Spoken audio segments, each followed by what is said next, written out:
Crouch, bind, engage. No. Hey? Let's start that again. You do one. No. You want it to be pantomime. What are we doing then? You're saying it. Crouch, bind, engage, and welcome to our third episode. Very topical. Which very big rugby weekend. Huge. Absolutely huge. I've never seen anything like that in my life with England. No, I mean, I would say in terms of an all-round rugby performance over 80 minutes, Never seen better. it was better than England's feats when they won the World Cup. Well, I said that while we were watching it. I said We're a better team. we're a better rugby team than when we won it in 2003. I think that's right. Yeah, just because. I think we've got so many options. That's the thing. There's so many ways we can work teams out. It's just a shame, in many respects, that wasn't the final. I know. The two best rugby teams in the world ideally would play in the final. But hey, Yeah. South Africa are going to be tough. They will be the underdogs, which I think is an advantage for them. It always is. It would have been the same with Wales. If it had been England-Wales final... Absolutely desperate for Wales not to be there. Yes, because if it had been an England-Wales final, I think I would have had a sneaky punt on Wales winning. Because they've just got this habit, this knack of beating England when it matters most. But there we are. We've started with rugby again. Yes. Now... This is not a rugby ball. This is a goose. This is a goose, which, fresh out the oven... smells fantastic, I have to say. So... You can't smell it, but we can. Dad rang me up yesterday before we were trying to organise what we were going to do today. And we thought, well, why not roast a goose? We've still got a few in the freezer from last year. So this is... this is it. So basically, I tried to cook... I was trying a new recipe on this. Oh. So Yeah. So it's not just a roast goose. Well, I've tried something a little bit different. So you know how salted beef is a big thing at the moment? Yes. Well, I've tried to do a salted goose. Do you want to cut a bit off and see what happens? With the risk that... we'll do a bit of leg meat. There we go. With the risk that it's going to be too salty. Because a lot of people say... It's still very hot. When I talk about Goose & Co., and you have the same, people say, well, God, what does goose taste? They either say, I don't know what goose tastes like, or they'll say, oh, a goose, that's really fatty, isn't it? And that's why we don't have goose. So there's a lot of myths that have got to be busted, really, haven't they, Fred, in terms of how easy it is to cook it and the things you can do with goose. This took an hour and 13 minutes to cook. Oh, beautiful. Only an hour and 13. An hour and 13 minutes to cook. I'll let you into a little secret. I've just had roast lamb for Sunday lunch. Okay, now roast lamb is one of my favourite meats. And mine. But I have to say... This is nicer. Well, so tell us what you've done to this goose. Okay, so for those of you who've been on the website and looked at Fred's Failsafe Goose, which is basically it's an interpretation of a Gordon Ramsay recipe, actually, with a few added extras. So it's all full of spices, cinnamon, which is, it gives it a sharp flavour to cut through the fat, which is great and it works really well. But I wanted to develop something different, so this is more of just a salted goose. So you do exactly the same with the skin and scoring the skin, and then basically just rub salt. I did about a ratio of 2 salt to 1 pepper. Just with your hands? Yeah, so I got a jar, ground it all up in the jar, mixed it all in, and then once you did the scoring of the skin to get these diamond patterns, like a little bit like you can see here, you just poured it on and rubbed it in until you could see the outlines of the diamonds. And does that also make the skin crisper? Yeah. So a bit like, not as much as, but a bit like pork, obviously, with a very sort of hard, crunchy, crispy outer layer. So when it's done, you should be able to... Oh, yeah. I hope you can I'll hear put the that. mic a bit closer. That's what you should hear. And that's kind of a bit of a test to know whether it's when it's done.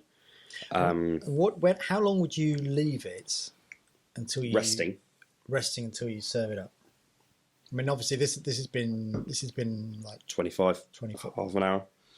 I'd give it as long as that? Yeah, up to an hour. Would you? Yeah, because the whole thing about resting is letting the meat relax. Any meat, what you're doing with cooking it I'll come on to why goose is a little bit different in a minute. But when you cook it, any meat really, you're pushing all the moisture into the centre. Yeah. Okay? So what you're doing by resting it is you're just letting the Letting meat it- relax and just come out. So that sort of time frame, then you could do all your veggies. Absolutely. Once While the you've oven's hot. Yeah. Yeah. And you, of course, once you take it out of the oven, you've got your fantastic goose fat, which I can't show you here. But we had at least, of a bird this size, this is a small one, this is a 4 kilo goose, we had just over, well, I'm guessing here, but it would have been at least 1.5 pints of fat. So that's a small one. And if you go on our website, obviously, when you go to order and you go onto the link to order the goose, we don't just do small, we do large as well. So if you can see, you can get a sense of the proportion of this goose, and then you might be able to make your decision as to whether you need a small or a large goose for the Christmas table, for example. But given that this is a small one, you can see how big a large one will be.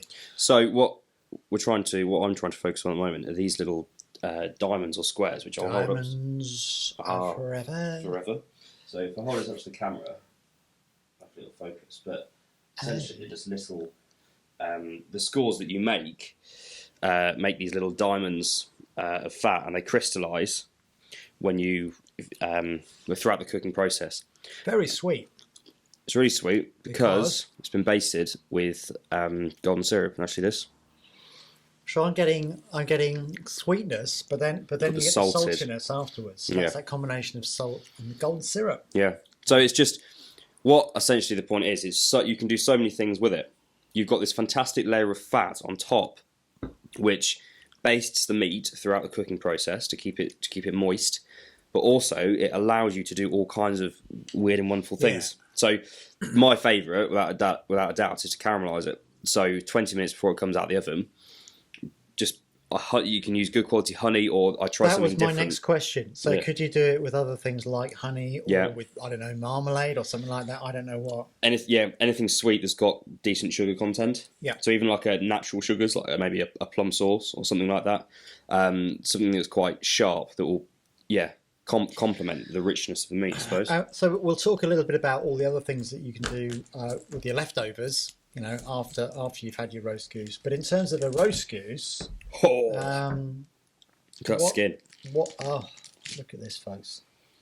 Look at that. And that's again, it's. You might not be able to hear that, but In terms of the roast, what sort of vegetables would you have with a roast goose that you might choose to have that you wouldn't have with other meats, or is it pretty standard? Carrots. Sprouts for Christmas, perhaps. I like to keep parsnips. Yeah, roast dinner is a roast dinner. So, especially at Christmas. So, the temptation, obviously, is to just get everything on the table, and which I've got no problem with that whatsoever. But if I was cooking this otherwise in Christmas, I'd keep it very simple and keep it down to some short, sharp veg. So, Brussels sprouts, absolutely fantastic in season with this. And what I like to do is do a nice Brussels sprout recipe with bacon. Got another question? Yep. Stuffing. Yep. Stuffing inside the bird? Nope. Right. So I wouldn't know that. This is a bit of a talking point in the sector of cooking birds. Do you put anything in the cavity or do you not? So I've known people to put potatoes up there. Really? Parboiled potatoes to create your roast potatoes while it's cooking and the fat dripping down. Great idea. Onions.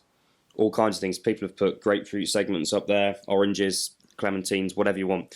I am partial to ignore all that and keep away from it, including stuffing, because it messes around with the circulation of the air. So it messes around with your cooking times. So in order to get the skin, and in order to not overdo the meat, you want to cook it as quickly as possible, essentially. High heat, then down to a low roasting temperature. And you want the airflow in and out of the cavity. So if you imagine the breast, how can I demonstrate this? Okay, imagine that leg is the breast in the oven, and you've got the hot air from the outside, but you also then got hot air from the inside of the cavity. So it does this rather than just all the way down. Because if you stuff the cavity and the air can't get round, in order to cook the base down here, you've got to go all the way through the meat. By the time you raise the temperature high enough down here, you've overcooked the top. Overcooked.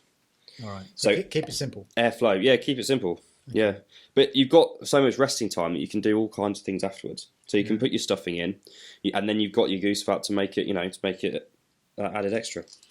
Right. Okay. And then so you've had your Christmas lunch, Oh. and you've got your leftovers. Mm. And so what do you do with your leftovers? Um, Keep it on the bird. Strip it. Strip the bird. So when it goes cold, you just get like you can with the chicken or any joint of meat. Get your fingers in there, strip it all down. Even the meat on the edge of the wings is actually really nice. It's a dark meat. Obviously, because it's been doing a lot of work, like the legs. So, Sorry, explain that. Dark meat, obviously, because it's been doing a lot of work. What do you mean? Sorry, obviously. Okay, science. There's science.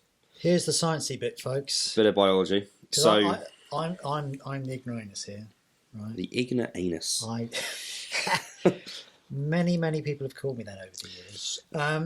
Okay, so I didn't quite understand what you mean. Darker meat doing work and all that jazz. right. Let me show you an example of some dark meat. Okay, so that is red in colour. Okay, is that because it's muscle? Yes. Without kind of saying it's muscle or it's not, the key thing is something called myoglobin. Oh. So myoglobin essentially is what carries the oxygen to the blood. That's not hemoglobin. No, myoglobin. Right. So so the more work that bit of flesh, that muscle does, for example, the legs, when they're running up and down the pastures, then you get more myoglobin, you get more oxygen to the blood, you get more blood in it, it becomes red. Oh, okay. So it's a sign of how much oxygen's been running through that part of the bird. Correct. Okay. So you get that with the wings, and then your breast meat will be paler, obviously because it's not doing much work. There. It's just sitting there. And more fat content, presumably, in the breast than in the leg? Well, the fat content, unlike other meats, it doesn't marble as much through the meat. You've just got it on top. Yep. The breasts are great because when you cook it, the fat obviously renders through the meat as such, in those air pockets and whatnot. So it's a kind of a rule of thumb with any poultry. Red meat or darker meat is better quality. Okay. So you see those, I won't name any supermarkets, but you go into a supermarket and all the poultry is very, very pale. Isn't it? White. Even the legs, because they haven't been doing as much work as these guys have. Okay. Because they haven't been running around an open field. Correct. For 6 months of the year. So another thing on the colour of red, the colour of the bones. If you see red bones, which you will do if you go and buy 20 chicken drumsticks for £4 down at your local supermarket. That's a bad sign? It's a bad sign. It's just underdeveloped muscles. Wow. See, this underdeveloped bones, sorry. I didn't expect any of this knowledge. Carry on. Neither did I. You're making it up. Yeah, making it up, yeah. No, it's not, honestly. Okay, so, sorry, we digressed a little bit there. So we're stripping the bird, and then you just shove it in the fridge? Yeah, let it cool naturally. Yep. Leave it out on the side, won't matter. People are scared of meat, especially probably contamination. Even if you just left it like this for the rest of Christmas afternoon, you can't be scared of it. It's just, don't worry about it. Cooked meat is generally pretty. Yeah, just don't worry. Pretty. In the evening, with a glass of wine, strip it down, and then you can stick that in the fridge, and you can use it for the rest of the meat for curries, stir fries, anything you want to do. You can give it a quick flash in the pan and have a second roast dinner with your, with your veggies and whatnot. And in another podcast, we'll show you some of those things that you can do with the leftovers, because good point, actually. there are a number of things, aren't there? Because we want to do these recipe videos at some point. So we'll devote another podcast to introducing you to some of the things you can do, and the quite exotic things and flavours that you can do with leftover goose. So dispel the idea that goose is just roast goose on Christmas Day. That's just the start of the culinary journey, is it not? So these little diamonds are forever. Are not forever, because they're the first thing that go around the table. Oh. But I think we can, from a marketing point of view, I think we can do something with these, because they are.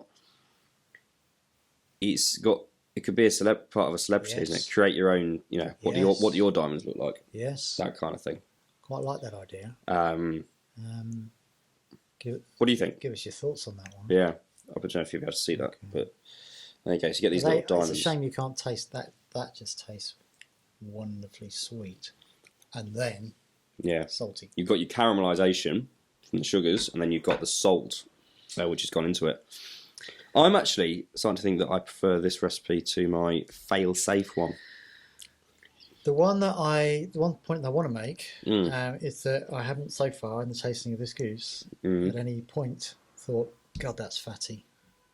No, I haven't thought that. Now, goose is fatty, but don't deal with it. It's good fat. It's good fat. The thing about fat is, it opens the door to many other flavours that you can infuse with that fat to create great dishes after Christmas Day, for example, with those leftovers. Yeah. And you'll speak to any chef, the fat that you can harvest from this is just gold dust. It's a chef's dream. So fried egg sandwiches with goose fat. Hello. Not too often. No. But sounds nice though. Good cure for a hangover. Boxing Day morning. Oof. Serious. Hello.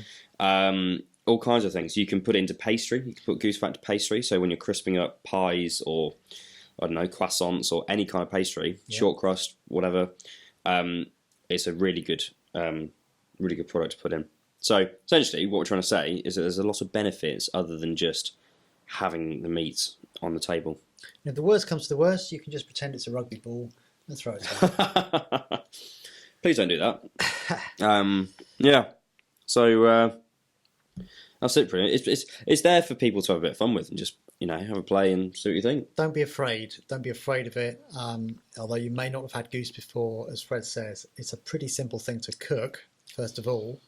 And then that just opens the opportunities to so many other great flavours and great dishes, which you might not have thought of, which we're going to talk about in another podcast, but also on the website. So it's a shame you can't smell it or taste it because it is fantastic, isn't it? We would say that. Oh, yeah. But it is. I would recommend having something reasonably sharp. Talk us through the wine that you'd have with that. So, for those of you who drink wine, and for those, I drink more beer than wine.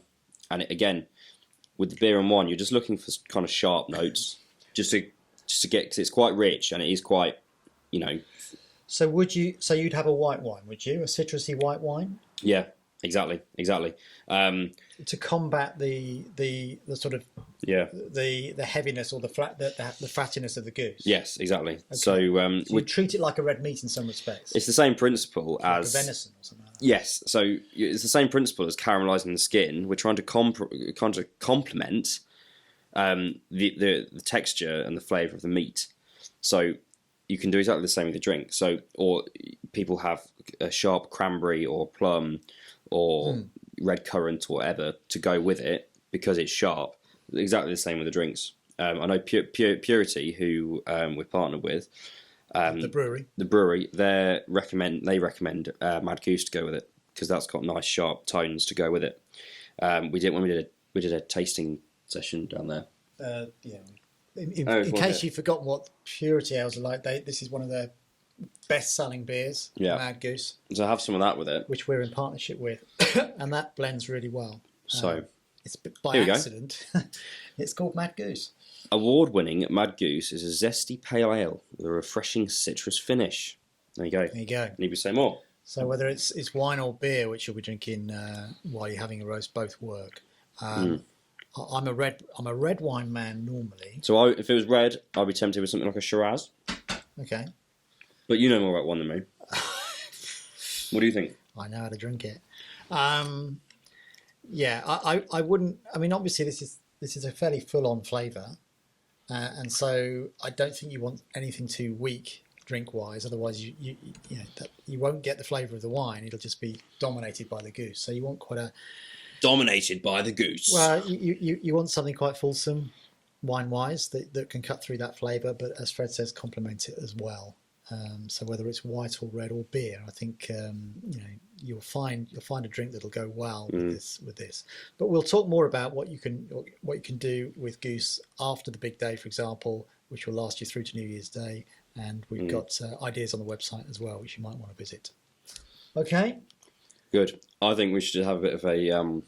let's digress. Oh, right. I'm really tempted to talk about politics, but we're not going to.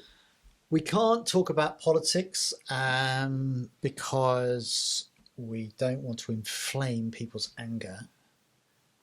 Because we've got some fairly strong views, haven't we? The problem is when Fred and I get together, we do spend a lot of the time agreeing with each other, don't we? And so we have a political stance. Don't say that. Which you may not agree with. What? What are you saying, Dad? Right, that's not a good advert. Is it we not? have a political stance that you may not agree with. Yeah, but we haven't said what it is. Oh, sorry. No, we haven't. So we're gonna sort of swerve around politics. Yeah. But what about the big final? What's the score going to be? Right. Of course, you may be watching this after the final's taken place, so you'll know whether we got it right or not. Oh, actually, that's a good. Okay, let's put it on paper. I'm going to go with England 18. Right. South Africa Yeah. 9. Yeah, I think it will be in the 10 to 15 points range. Yeah. It's going to be a tough game. South Africa, they've got a big pack. I think they're going to defend pretty well. Huge pack. They're going to restrict our running rugby. So I think it's going to be a relatively low scoring match. There'll be a lot of penalties. You think there'll be a lot of penalties? Yeah. Well, in the All Blacks game, there was very, very few penalties. So yeah, but All Blacks are very different sides. Yeah, South Africa basically will try and smash us up front. They will.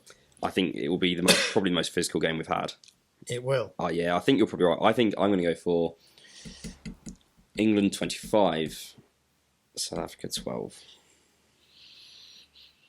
Well, if South Africa win, oh boy. South Africa, boy. oh boy. Boy. So we'll just do some South African accents for a little while. Nice, what is the probability of South Africa winning? 20. What, to 1? 20%. Oh, 20%. No, I think more than that. On form, yeah, but it's a final. It's a jackpot. Anything can happen. Do or die. Can you imagine first 20 minutes, South come out the block, score really quickly. We get a couple of injuries. Yeah. Anything can happen. Yeah. Psychology plays a huge part. It's a mind game. Absolutely. So that's good. That's good. So yeah, talking of do or die, we could be dead in the ditch by next week. Anyway, on that bombshell, so we hope we've sort of introduced you to what a goose looks like and smells like and tastes like and how easy it is to cook and what a beautiful bird it is. One thing I would say, yes, just before we close off, one thing we don't highlight enough is how quickly the thing cooks. Well, you said at the beginning. So the big stress, there's a lot of stress around Christmas, and half of it is because, the bird takes up so much time in the oven and you need to get your roaches in. You haven't got enough time, Yeah. So the fact that it cooks really quickly can be one of the last things you do is a massive benefit. Yeah, you haven't got to plan your whole day around it. And actually what I'm planning to do this Christmas is cook it in the barbecue outside. Ooh, in the snow. In the barbecue. Snow? In the snow. It's my area of expertise here. Snow? Come on, hang your hat on a prediction. I will tell you on Boxing Day. Yeah. I hope you're right. But yeah, that's a really important... Fred made the point at the beginning. It only takes, an hour and a half, you say, to cook? Or an hour and 40, was it? An hour and 13 minutes. 1-3. Now that's... 73 minutes. Got to be a great selling point, guys. So another good point. Okay, we've whittled on enough. And we'll give you some more ideas in another podcast. But thank you. Cheers. Have a good week. Indeed. Come on, England. Very cheesy, this. Come on, England.